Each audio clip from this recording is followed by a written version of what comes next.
Hey guys, I'm here again, and sorry if the lighting's a little different. I tried to mix it up a little bit and get out of the darkness of my old room.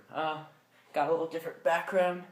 If you didn't know, if you can't read, probably can't read that. That's my name, and if you didn't know my name, I thought I'd take this time before I actually get to the review.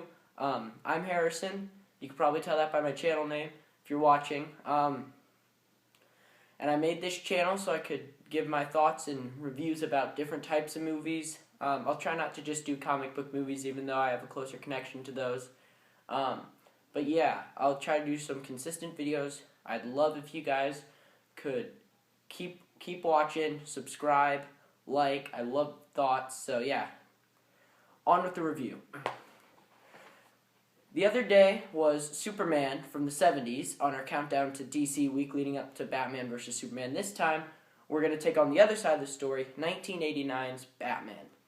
I'm probably not going to do all the Batman movies because some of them are pretty bad. Batman and Robin, Joel Schumacher, but maybe that would be for another day.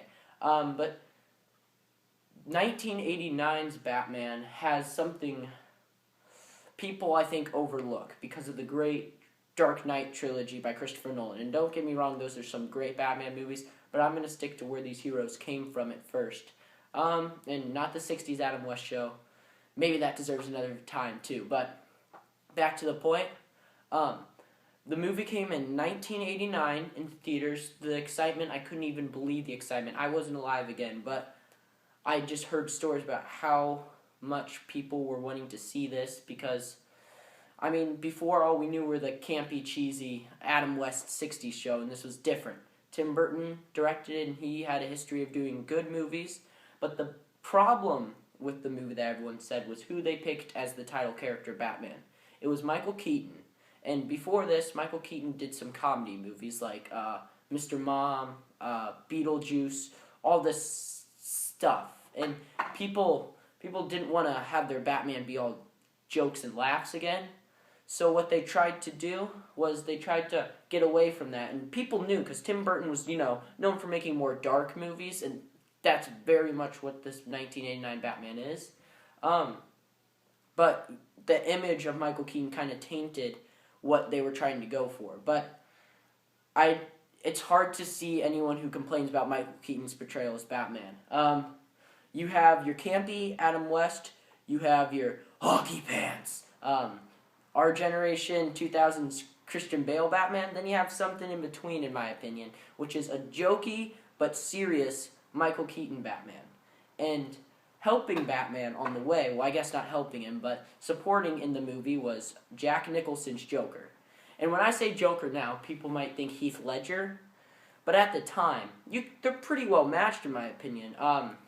I guess Jack Nicholson at the time was also, like Michael Keaton, a very popular actor, and if I saw him, I wouldn't think of him as the Joker, just like Heath Ledger when you first saw him, but this guy brought something that even Gene Hackman as Lex Luthor had to be nervous about, because he was changing villains, and he was one of the greatest villains I've ever seen, and he brought so much to the table, and I even think that Heath Ledger's Joker wouldn't be as good without Jack Nicholson's.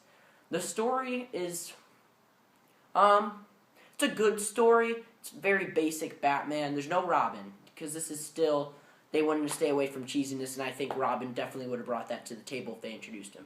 But this Batman story was it skipped the origin story, which the Nolan movies didn't do, but I kind of like that about this. He got right to the point. He's in the suit. He's kicking butt in Gotham, and I loved all 130 so minutes of it, and I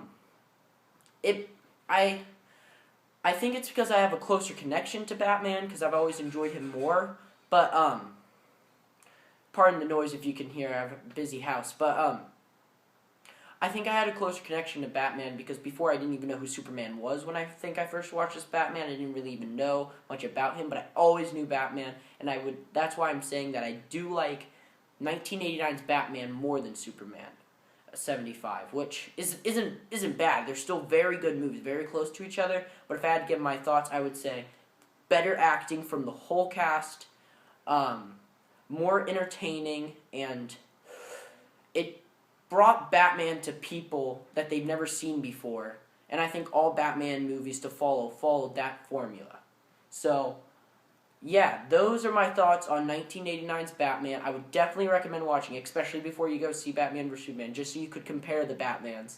I plan on tomorrow reviewing all 3 Christopher Nolan Batman movies. That's Batman Begins, The Dark Knight, and The Dark Knight Rises. I view them as one movie, just a very long movie, and I can't wait to talk about those tomorrow. But thank you for listening. Like I said, subscribe. Keep up the likes and views. You guys are the best. Talk to you later.